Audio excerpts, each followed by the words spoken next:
The following program is being brought to you on the Voice America Business Channel. For more information about our network and to check our additional show hosts and topics of interest, please visit voiceamericabusiness.com. The Voice America Talk Radio Network is the worldwide leader in live Internet talk radio. Visit voiceamerica.com. The views and ideas expressed on the following program are strictly those of the host or guests and do not necessarily reflect the views and ideas held by the Voice America Talk Radio Network, its staff, and management.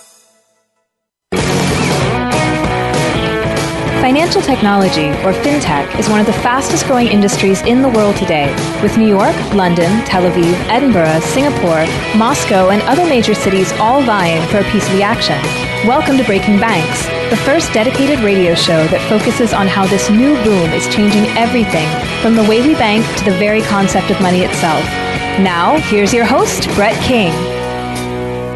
Well, it's not your host, Brett King. It's your host, Chris Skinner this week. You can tell the difference by my accent.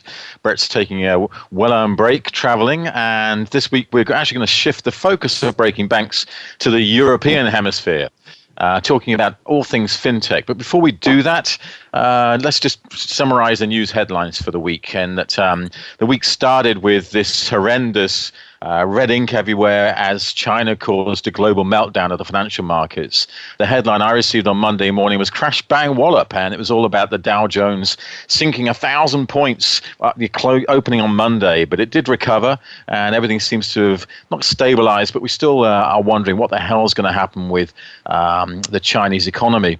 Associated with those headlines were news about the billion-dollar technology unicorns like Snapchat and Uber, and even the Stripes and Squares of this world losing value. But again, they only lost about 5% during the meltdown, and it's all recovered during the week. Will it stay that way? It's a good question. In other news, Barclays Bank, who are going to be appearing on this show tonight, are apparently going to be combating terrorism by hacking their own systems. They've got a red team in-house assembled by Trolls Orting. They have their own internet troll, and he's the former head of Europol for the European Crime Center of Europol. And so, again, it gets interesting to see that to be more robust, we have to try and see if we're as flaky as we think. Finally, bank litigation costs have hit $260 billion since the start of the financial crisis. Basically, that's how much the big banks have paid out in fines and lawsuits since 2007, 2008 started in the meltdown of the financial system. There's apparently another $65 billion to come, according to Morgan Stanley. So the old banks are in turmoil whilst the new guys are celebrating because they're attacking the system. And in attacking the system, we talk a lot now about FinTech, financial technology, and how that's impacting the world. And London is a really vibrant FinTech centre with more people employed in the London FinTech community than in Wall Street and Silicon Valley combined in that FinTech community. As a result of that, we've created our own trade body for FinTech, Innovate Finance, which is meant to bring around the representation of the interests of this community, and recently announced a new FinTech manifesto for the UK, which David Cameron released on a trip to Asia just last week, at the end of July. And the FinTech manifesto has ambitious goals to attract $8 billion of investment into the UK economy for the 25 world-leading FinTech companies and their 100,000 jobs by 2020. The words of David Cameron, the UK Prime Minister, was this government wants the UK to be the leading FinTech centre in the world. And that's why at the summer budget we appointed a special envoy for the sector. And I'm pleased that Innovate Finance's manifesto, Innovate Finance wrote the manifesto for the UK government, has set such ambitious goals, including the creation of 100,000 jobs. So I'm really delighted to be joined this evening by Lawrence Wintermeyer, Chief Executive of Innovate Finance. And Lawrence, welcome to Breaking Banks. Perhaps we can begin by outlining a little bit about what the hell the UK government is trying to achieve here, and how important is the government's role in the FinTech community in the UK? Well, the government's role is critical in that it really is, in this case, not just a cheerleader, but is proactively encouraging foreign investment, an increase in UK investment, and focus the regulators on practically removing barriers to ensure that there's a level playing field for new fintech entrants and new banks. So I think that it's certainly one of the more progressive regulatory regimes or communities that I've seen anywhere. I think, sector agnostic. I think it's difficult to pick out, any regulatory regime in any other sector that is, trying very hard to grapple with some of the challenges that are presented in this age of digitization.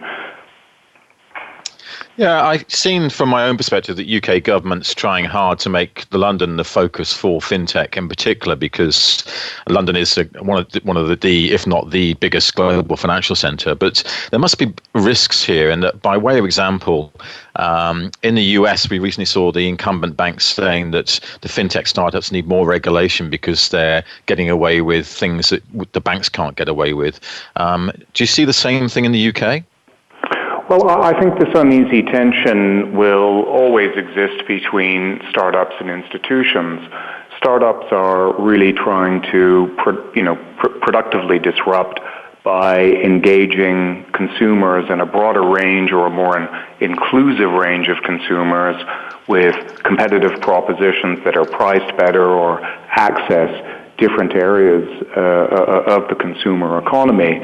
And so, naturally banks have issues with that if they are to be seen, to be moving outside the legislative framework. I think the reality is that, the institutions need the tech hipsters and the startups to help actually accelerate in a productive way some of the disassembling of legislation that hasn't been helpful either to consumers or to the banks, and that the startups and the hipsters eventually, do require the banks in some capacity for either infrastructure, rails, capital, or some sense of scaling. So, one of the best or most productive things we've seen in the UK ecosystem is that by putting innovators and startups together with institutional executives, we're seeing much more of a productive outcome on that front.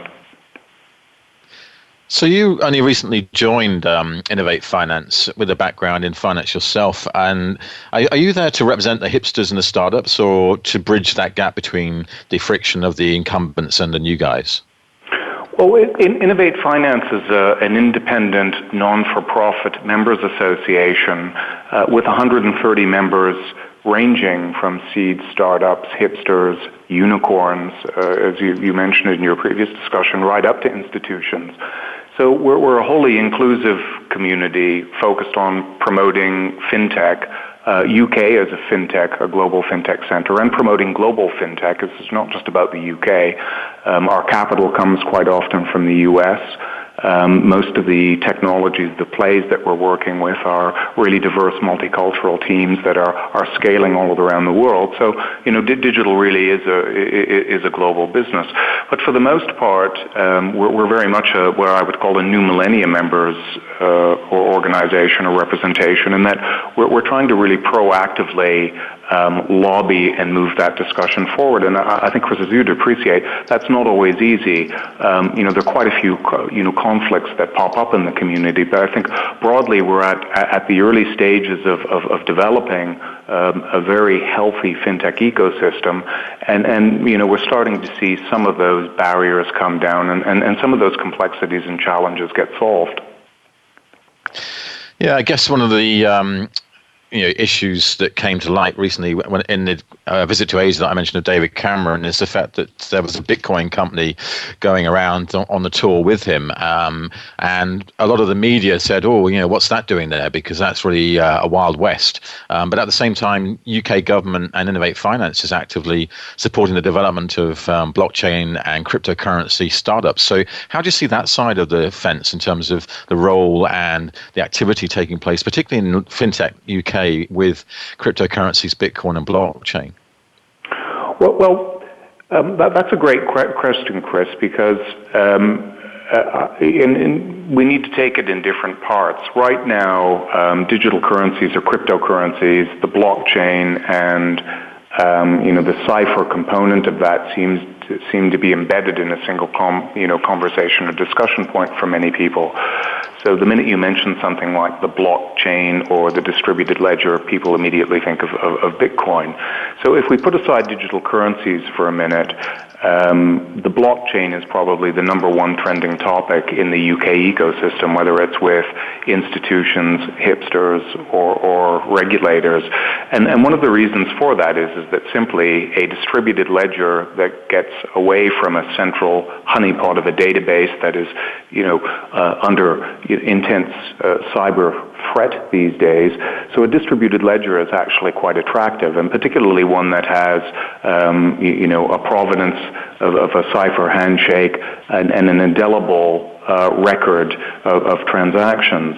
So the blockchain and Bitcoin seems to be, one application of digital currencies. And, I think just like any emerging currency, there are good stories or bad stories. But I think one thing that you can be sure of is that the Bank of England and the regulator in the UK recognize that digital currencies are probably going to be here to stay in this era of mass digitization. So we better understand how to work with them, point one. Two, the blockchain or the distributed ledger has many different applications that move beyond just digital currency and outside of financial services for that matter, that will really help with both the provenance and the transparency of transactions. So, in one way, from a regulatory perspective, the blockchain or the distributed ledger is actually a great regulatory enabler to delivering transparency and in fact, quality in transactions that go on in the financial services marketplace. Equally, RateSetter were also on the tour to generate interest in investment in UK. So we have peer-to-peer lending, cryptocurrencies, payments as top of mind. Are there any other things that really started from your perspective to come out as big hitting trends that Innovate Finance are seeing? Yes, there are. Payments, I think, we call it the global poster child for FinTech in that the size of the overall global payments market really is attracting many interesting plays in remittance and all around the world. Equally, peer-to-peer is huge. So, the two unicorns we have in the UK ecosystem at 1B valuations are in fact TransferWise in the global remittance space and Funding Circle, which is in the peer-to-peer space. So that momentum in that area continues. Blockchain is currently the biggest trending topic, but it's followed very closely by wealth management and financial inclusion as two areas that are increasingly being addressed. So I think that we'll see a greater degree of interest in wealth management or what the U.S. call the robo-advisor play as the wealth management and asset management markets sort of continually disintermediate and look to see solutions for wealth management. Financial inclusion is I think at the top of the trending topics. I think not just in the UK. In North America or in the emerging markets, in that digital really does, and financial digital solutions really do offer the opportunity to get money or products to people who have typically been outside of the banking system, and that really is, that's both an exciting prospect, but one that I think is important in the development of humanity and certainly financial services. I guess a final thought towards close, Lawrence, is the manifesto Innovate Finance provided to the government says that there's going to be $8 billion more investment that we're trying to attract into the UK for 100,000 jobs created. Is that realistic? Is this trend of fintech growth going to sustain itself? Well, I think that's another good question.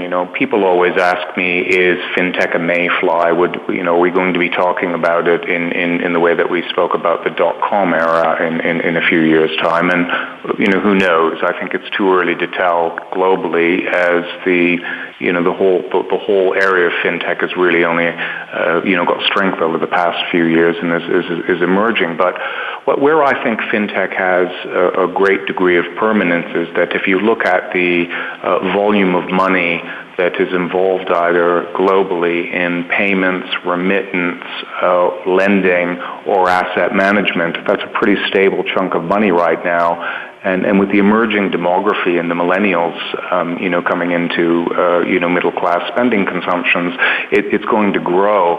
So I think FinTech is here to stay.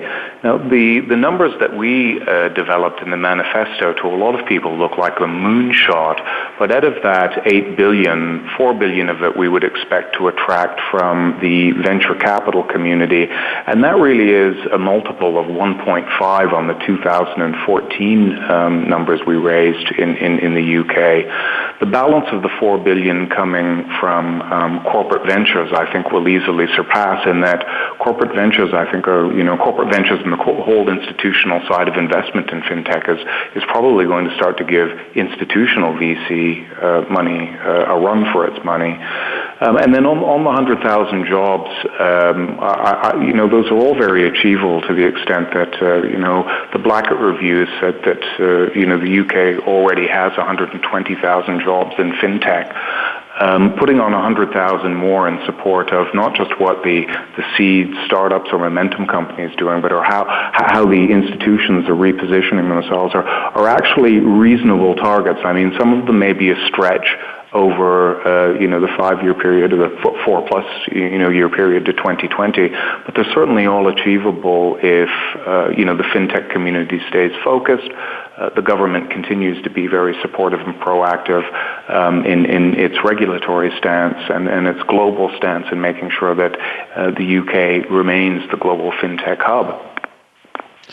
Lawrence Wintermeyer, the UK Chief Executive of Innovate Finance, the trade body for UK FinTech. I really appreciate you joining Breaking Banks, and I wish you well. We need to move towards a break in a couple of minutes. So just before we go to the break, I'd like to mention that we're going to have David Brear, who's Chief Thinker with Think Different Group, and Simon Taylor, the Vice President of Entrepreneurial Partnerships at Barclays Bank, talking more about FinTech UK, but also Europe, the trends that we're seeing happening, and in particular what it means to the institutions that they deal with. If you didn't catch, my name is Chris Skinner. I'm a blogger at thefinancer.com and author of Digital Bank, and I'm substituting for Brett King this week because Brett's had to take a break. Talking of breaks, we're going to go to one. Just before we go to the break, a final comment is that we have Finovate taking place in New York in just 2 weeks on September the 16th and 17th. Finovate Fall takes place in New York, and if you want to attend, why don't you get a discount by using the Breaking Banks discount code? 20% off the registration. Just to enter Breaking Banks 20 as your promo code as you register. Register today, and we'll be right back after this short break.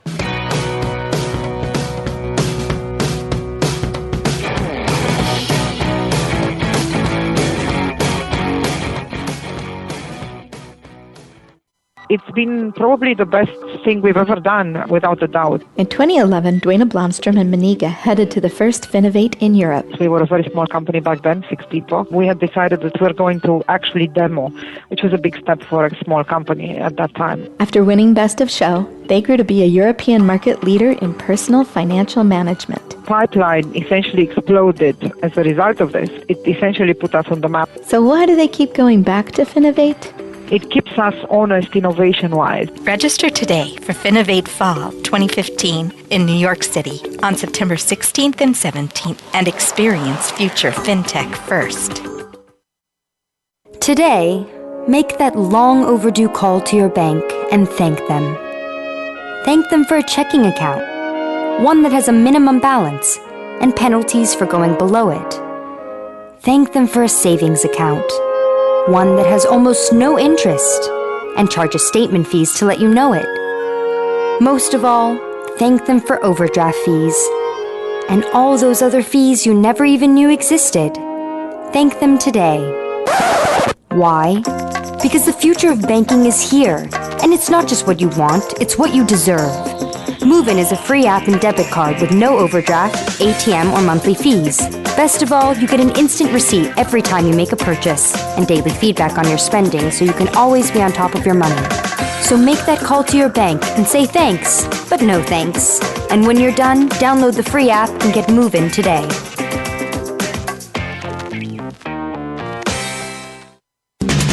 We're always talking business. Talk to an expert.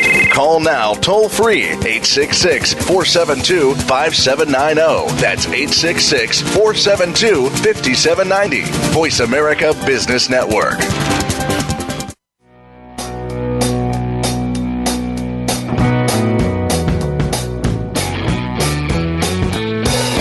You're listening to Breaking Banks featuring your host, Brett King. To reach the show today, please call 1-866-472-5790. That's 1-866-472-5790. Or join the conversation on Twitter by using the hashtag BreakingBanks. Now, back to the program.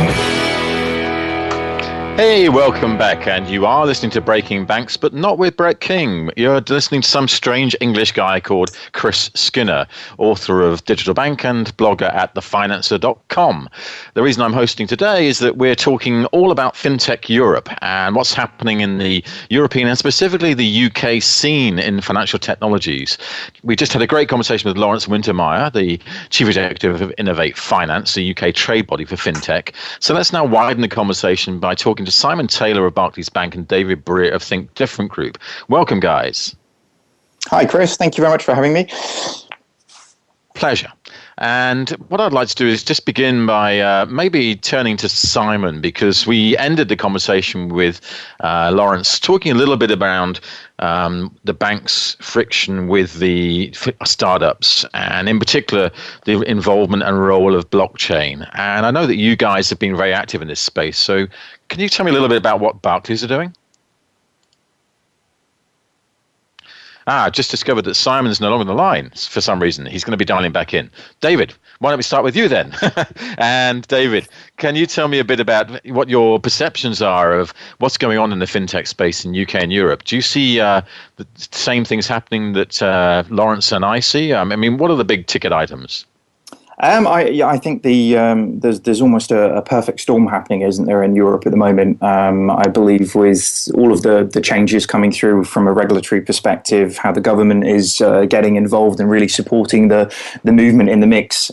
We've seen some wonderful companies flourishing within the sort of UK. You sort of referred to people like TransferWise and Funding Circle, but if I look through my sort of phone of the companies that I use on a day-to-day basis, and I think that's probably the best way you can judge whether it's really having an impact on day-to-day life. Then, companies like Nutmeg and eToro are really sort of changing how people are interacting with their finances.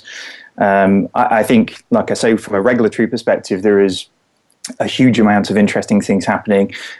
Purely, if you look at things like PSD2, the impact that can fundamentally have within the marketplace of allowing and really sort of flourishing the fintech community in terms of what it can do with the access to third-party data, then I think there is a huge difference in the market from really only a few years ago to where we are today. It's a great time to be working in this space, I have to say. Yeah, just talking about fintech startups, and Lawrence mentioned TransferWise and Funding Circle. You just mentioned Nutmeg. There's quite a few in the UK, but equally across Europe, there's companies like Klarna and Fidor Bank, and a lot of things happening that are rather different to what you see in the US domestic markets, where they talk mostly about Stripe and Square and Prosper and Lending Club. So, what do you see the difference being? I think the US and the UK European markets are fundamentally different just because of the regulation that's put upon them. But I think the concentration within the European market of these things is just getting higher and higher, isn't it? So I think although TransferWise and Funding Circle have taken the sort of unicorn mantle type thing, I think that there's a lot of other ones that are very much hot on their heels, isn't there? Yeah, Simon's back apparently. So I was just saying, Simon, that you are involved in quite a lot of work to enable startups, but I didn't describe much of what you were doing. Perhaps you can outline a little bit around your role, which is VP of Entrepreneurial Partnerships. And what are you actually up to? Indeed. Hard role to describe, but I like to consider myself very enthusiastic about the fintech space with a lot of experience working inside banks and a lot of kind of sympathy and passion for startups. I'm trying to connect them to the right people, understand their needs, and connect them to the right people inside the bank and land them in the right way. So really understanding that as a startup, you'll look at the banking sector and you'll think, these are all the problems. As somebody who works inside a bank, you'll look at the banking sector and think, these are all the problems. And those will be two disparate set of problems. Actually, when you get those people talking, quite often what you find is that neither of them were right. Something else fell out of the middle of it, fell out to the bottom of it. So at the moment, there's a real macro theme I'm seeing that if you look at Square or you look at a lot of the payment startups that come into the space, they come in with a lot of excitement and buzz around them, trying to change a consumer experience, assuming that just changing the consumer experience is the problem.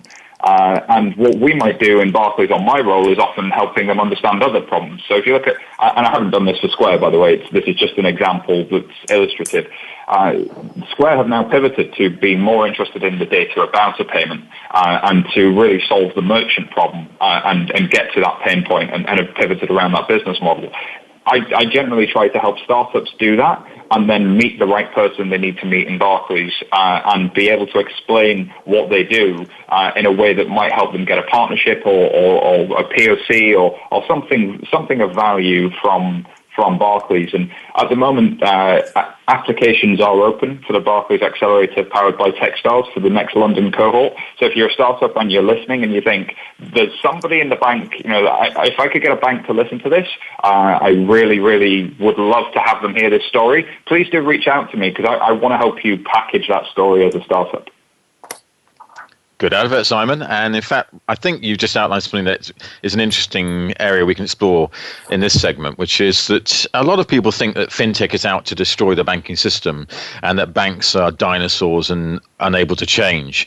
And yet it sounds from what you just described that it's far more of a collegiate market development, that we're seeing fintech emerging into some hybrid structure with the banks rather than against the banks. Would that be a right way of looking at it?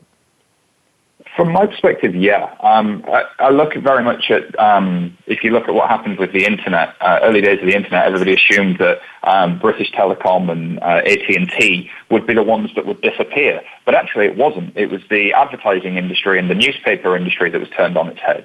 Similarly, I think fintech is kind of the same thing. If you look at a lot of the capital that goes into fintech companies and you look at a lot of the actual liquidity behind it, especially, not to get too bankerish about it, a lot of that's actually coming from a bank's balance sheet. A lot of these fintech startups are actually really big customers of the major banks.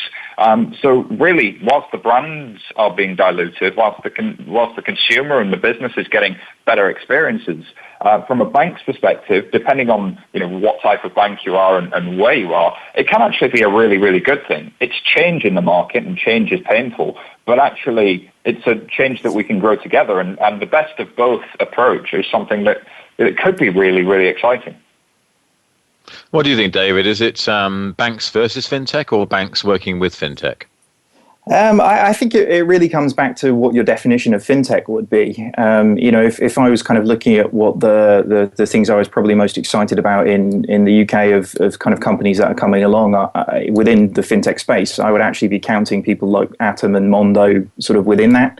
They are challengers, as it were, and I think unlike some of the people who are kind of there to sort of support what some of the banks are doing or really sort of help the cost efficiencies in delivering, better technology, then, those types of guys are directly competitors to them, aren't they?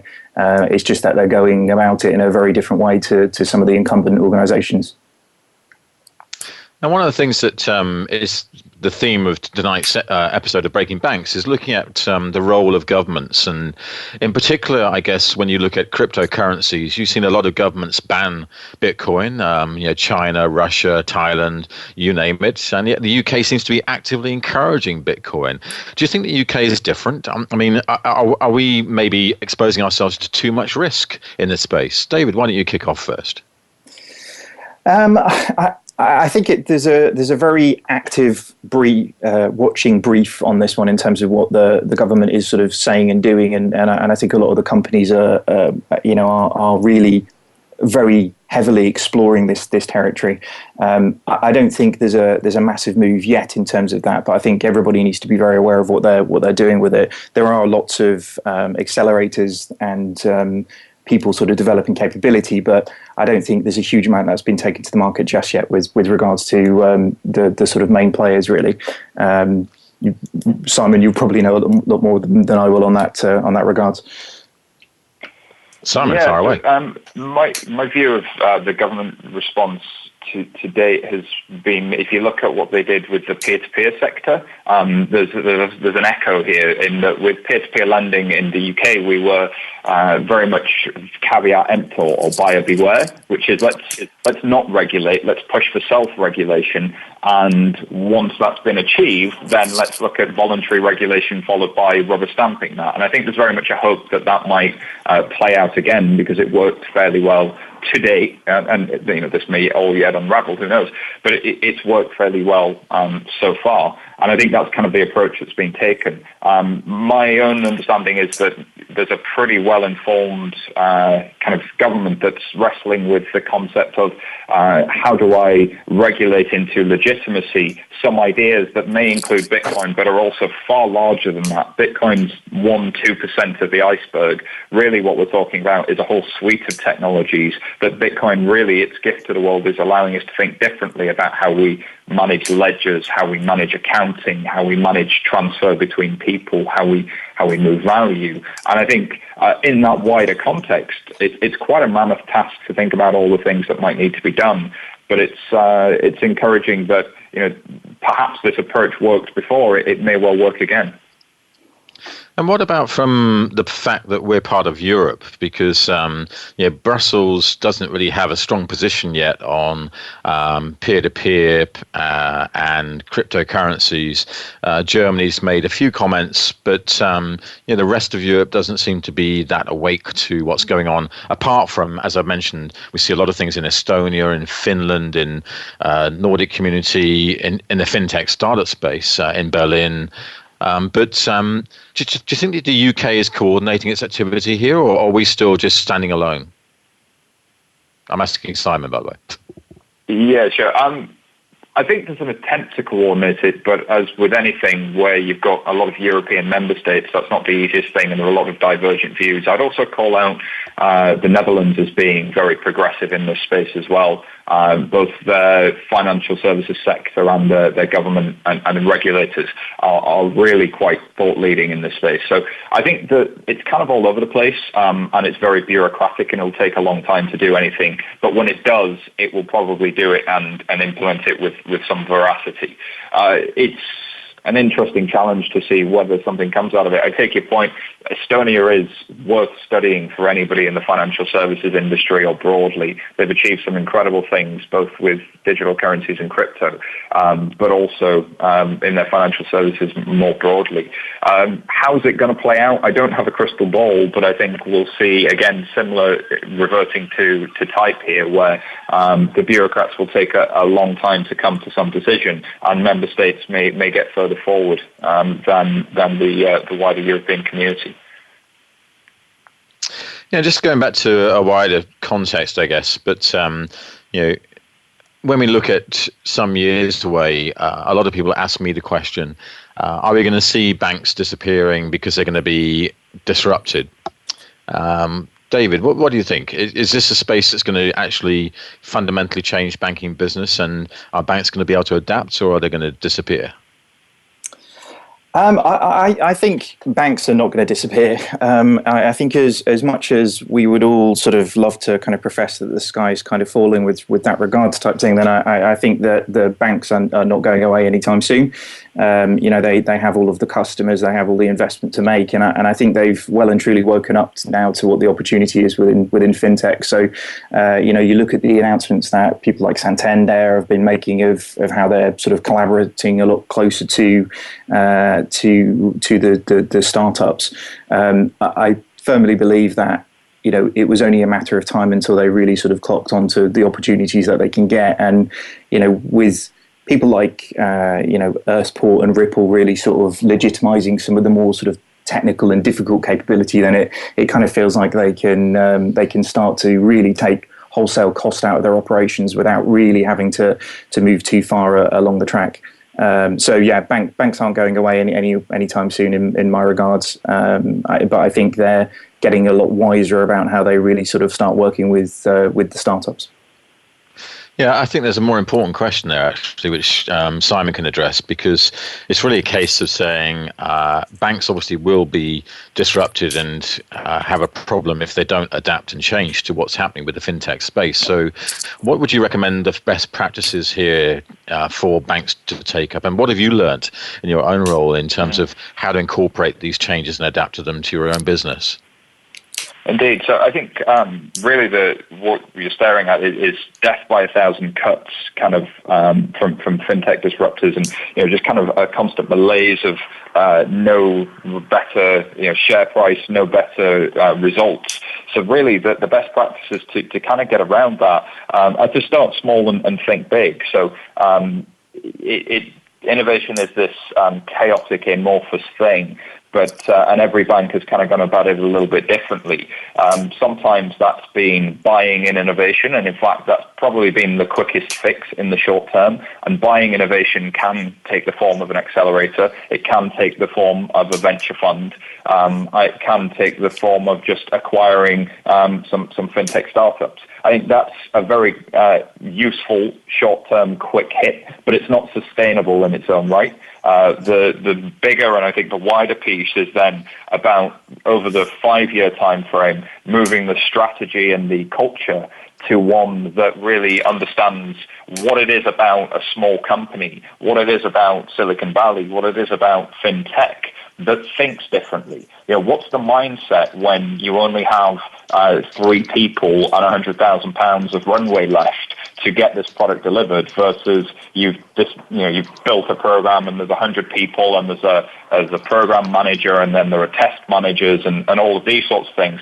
The way you would assume. I often say in a bank, we've got a choice. We either do nothing or we spend £5 million just to get started.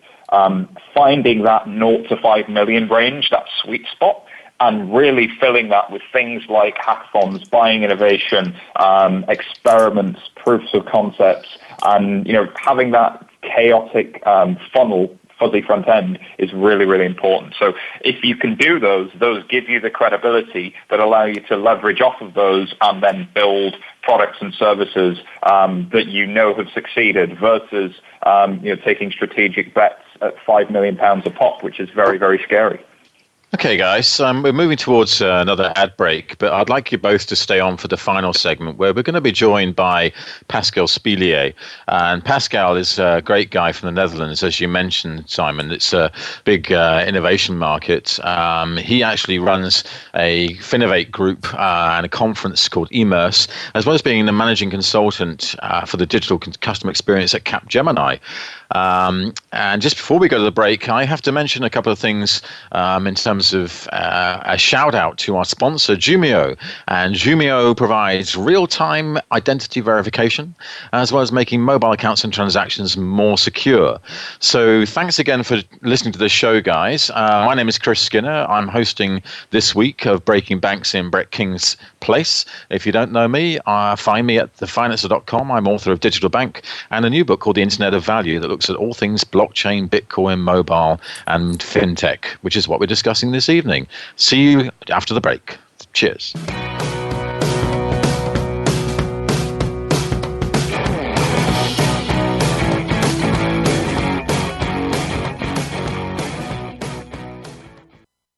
Time.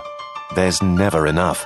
You just don't have the time to search out all the latest banking innovations from around the world. But the good news is, we've already done it for you at Banking Reports. 700 hours of research goes into each edition of our Global Banking Innovation Monitor. Be smarter and get one step ahead.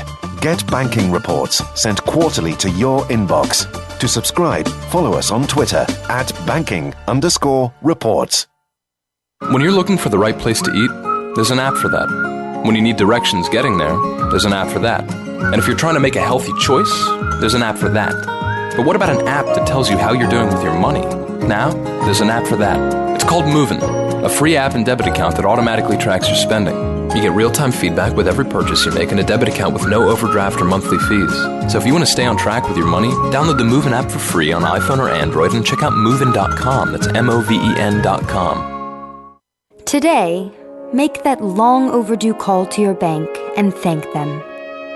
Thank them for a checking account, one that has a minimum balance and penalties for going below it. Thank them for a savings account, one that has almost no interest and charges statement fees to let you know it. Most of all, thank them for overdraft fees and all those other fees you never even knew existed. Thank them today. Why? Because the future of banking is here, and it's not just what you want, it's what you deserve. Movin' is a free app and debit card with no overdraft, ATM, or monthly fees. Best of all, you get an instant receipt every time you make a purchase and daily feedback on your spending so you can always be on top of your money. So make that call to your bank and say thanks, but no thanks. And when you're done, download the free app and get Movin' today.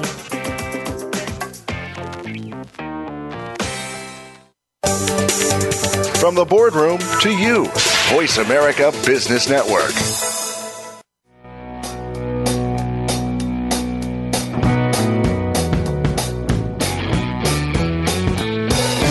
You're listening to Breaking Banks, featuring your host, Brett King. To reach the show today, please call 1-866-472-5790. That's 1-866-472-5790. Or join the conversation on Twitter by using the hashtag BreakingBanks. Now, back to the program. Well, good day, my friends, but this is not Breaking. This is Chris Skinner at the helm for this evening's episode of Breaking Banks that's being held in London, looking at all things FinTech in London and the UK and Europe. And if you don't know me, I write at thefinancer.com every single day about FinTech, and have been joined this evening by Lawrence Wintermeyer of Innovate Finance, and in the last segment, David Brear of Think Different Group and Simon Taylor from Barclays Bank. But we're going to kick off this final segment, moving out of the UK focus and getting into a bit of a European discussion with Pascal Spelier of Capgemini, who also is heavily involved in a conference called Immerse Financials, as well as the Finovate scene in the Netherlands. Welcome, Pascal. Yeah, thanks, Chris. And maybe you can give a quick introduction to what you see happening in the Netherlands, because, as Simon mentioned in the last segment, it's a very active marketplace. So what is actually happening in your space? Well, just to start with, I think that the Netherlands is in the forefront of innovation in financial services for a long time. You see lots of innovations as well at the traditional banks, but also in startups. Looking, for example, at Amsterdam, lots of FinTech startups are there, and you see that FinTech is attracting twice as much funding than other sectors in Holland. And we have great startups like Backbase, 5 Degrees, Adyen, Bucks, Open, to name a few. And a few months ago, also we created in Holland the Startup Delta, which is an initiative to boost startup communities in the Netherlands. It's led by the special envoy, Neelie Kroes. Maybe you know her being a former European Commissioner for Digital Agenda. And she's really promoting startups in general, but of course, FinTech as well. Yeah, Neelie Kroes was the European Commissioner who's looking at competition in the Eurozone. And that was the first job. And after that, she was the European Commissioner for the Digital Agenda in Europe. Right. So I guess what you're saying is that therefore the Netherlands government is actually actively, like the UK government, involved in promoting FinTech. Recently also the Dutch Minister of Economic Affairs, Kamp, said that if Holland wants to profit from the advantages of innovation, it really has to tackle the bottlenecks regarding legislation and regulation. So that's what they are trying to work on. But I don't think it's only a isolated Dutch thing to change regulations and legislation. It's probably a European topic.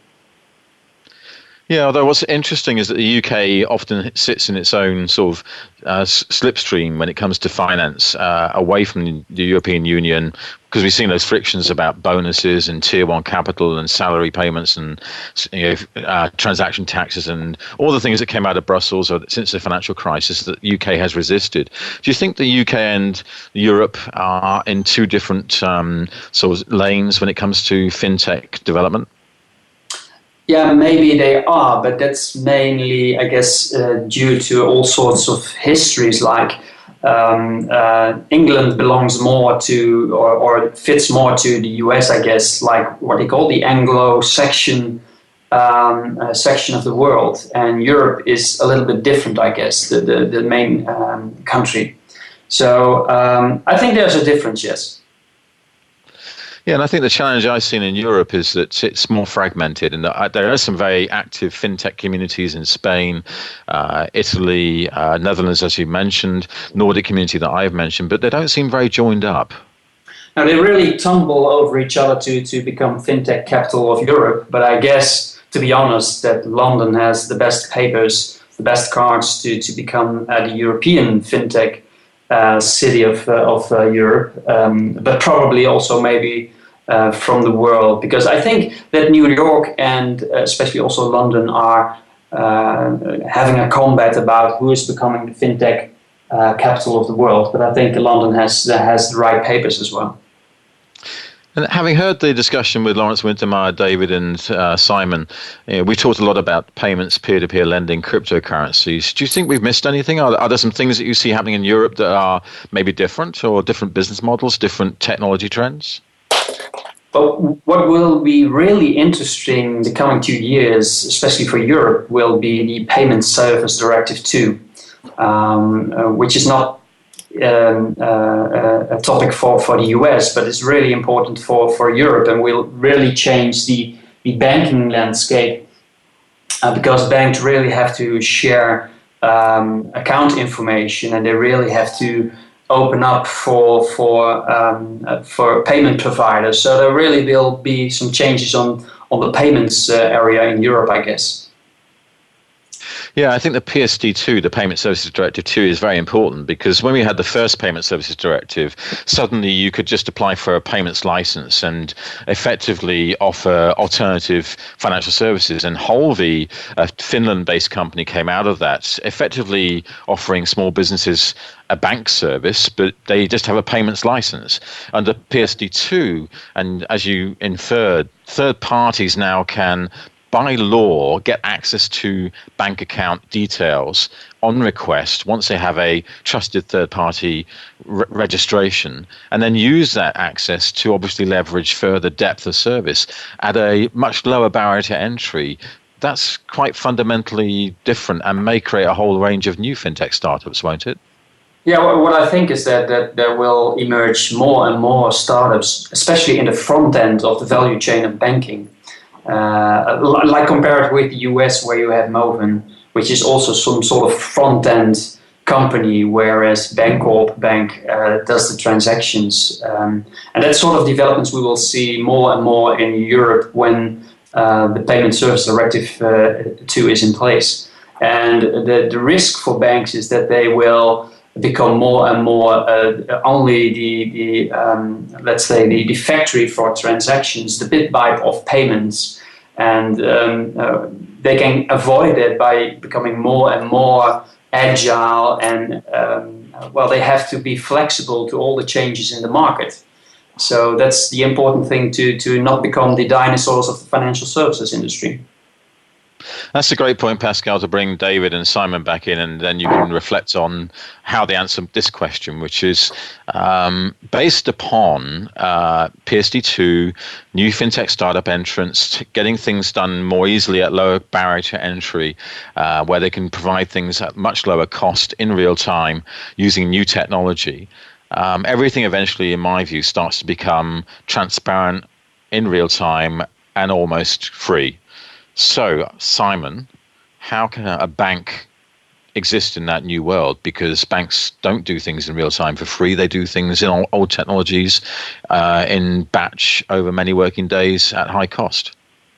It's funny, Chris, what you just described, low cost, real time, near free or free, is exactly what pretty much any bank, large customer of a bank will say they want. And it's pretty much what any executive will, inside a bank, will say that they want to get to as well. So I think, the desire to get there is phenomenal. There's just a lot of technical debt in the way. There's a lot of legacy and heritage that needs to be overcome to get there. Really, the opportunity here is for banks to learn from the disruptors to be able to get there themselves. Banks have a lot of good things going in their favor as well. Remember, they have a large customer base. They've got the war chest to potentially be able to take on some very big, very interesting projects. And if they are able to take the best of both kind of approach, it could be very interesting. And I'm very interested in, kind of like how PSD2 could be seen as an opportunity as much as a threat. Do you have to just be the dumb pipes, or can you add value too? I think there's an argument that says you're going to get made into the dumb pipes, much like the telcos have in the mobile space when the over-the-top players come in. But there's a window of opportunity to try and do something more creative and to try and add value. And if you invite the right sort of startup out into the bank, you can create those win-wins. Okay, David, how are the banks going to make money when everything is free?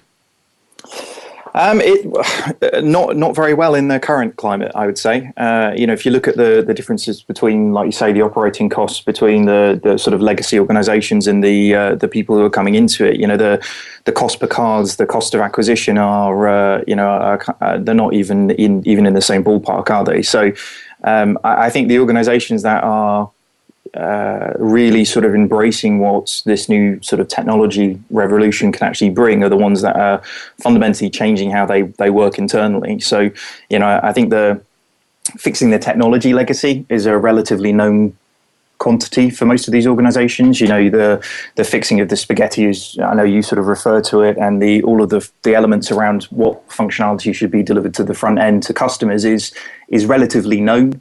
I think the shifts that are required within the culture of most of the organizations that we're talking about to actually really be able to embrace it, where probably most of the debt is going to be very, very difficult for these guys to shift. And last comment to Pascal. How is a bank going to make money when everything is free and they've got all these new competitors out there?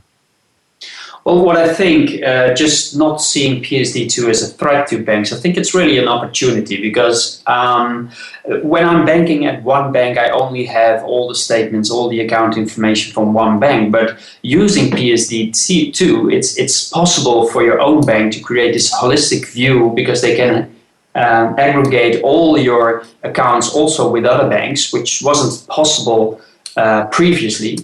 And that's also an opportunity because they have all the information about the customers, about you, and they can provide you with a more value, with a better customer experience, with better insights. So they really should see the opportunities as well and not the threat. Fantastic. Thanks so much for your participation, guys. And thanks in particular to David Brear from Think Different Group, Simon Taylor from Barclays Bank, and Pascal Spelier from Capgemini. I now hear that we have a certain gentleman called Brett King on the line. Are you there, Brett? Long-time listener, first-time caller, Chris. Don't virtual is this. How are you doing? You're stuck at an airport somewhere, I hear. I'm supposed to be on a flight right now, so thanks for carrying the torch for me. There you go, no worries. Now we've been doing a FinTech love-in in Europe, saying that London is the FinTech capital of the world, beating everywhere out of existence, and in particular You got the guys in Wall Street sitting about it. London is a fantastic fintech capital. The great thing is that London and New York, this sort of energy between them pushes them both to compete with each other, which means more success for fintech. So it's all good. There you go. Just why don't you very quickly in one sentence or so answer that last question I gave to the other guys, which is when everything is free, how are banks going to make money? So it's a tough question. Obviously, what you've got to do is you've got to run your business. The economics change very, very significantly. And you've got to run the business a lot leaner. Things like acquisition costs become glaring issues if you can't get to them. So if you're still delivering stuff with paper and signature, and you can't do it in the branch, then you have to do it in the branch instead of in real time over mobile, for example. Then you're significantly handicapped. So if you're going to be in an environment things are the economics are very different, then you've got to re-engineer the business in terms of the way it operates, and that's really tough to do for banks. But fintechs, they start with that premise. So ultimately, I think if you look at something like acquisition as an example, they may just end up partnering with the fintechs because they just can't match them in terms of performance on that. Okay, we've got to close to a moment of snark. And just before we do so, don't forget to register for FinTech 4 using Breaking Banks 20. Also, Next Bank on September the 15th. And finally, there's the BBVA Open Talent Competition as part of that. And Inner Tribe at Cybos on October the 11th.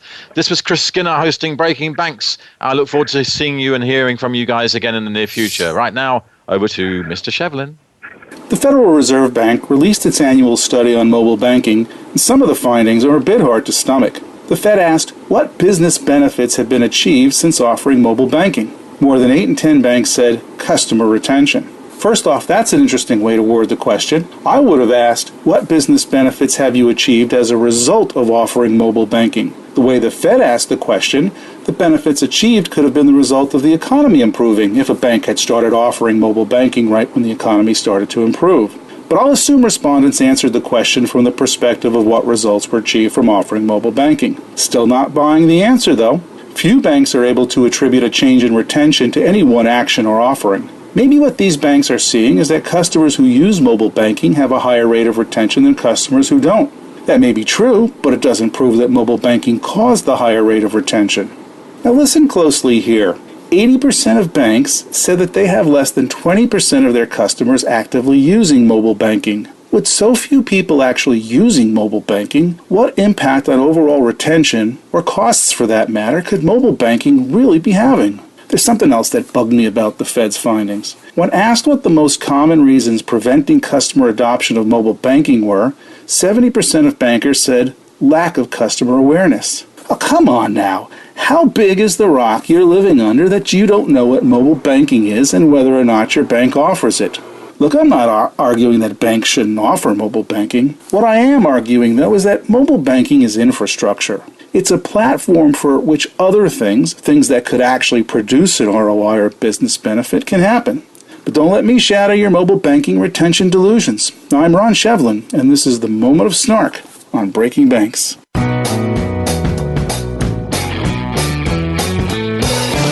You've been listening to Breaking Banks with host Brett King. Please be sure to join us again next Thursday at noon Pacific Time, 3 p.m. Eastern Time for more of the latest in FinTech news.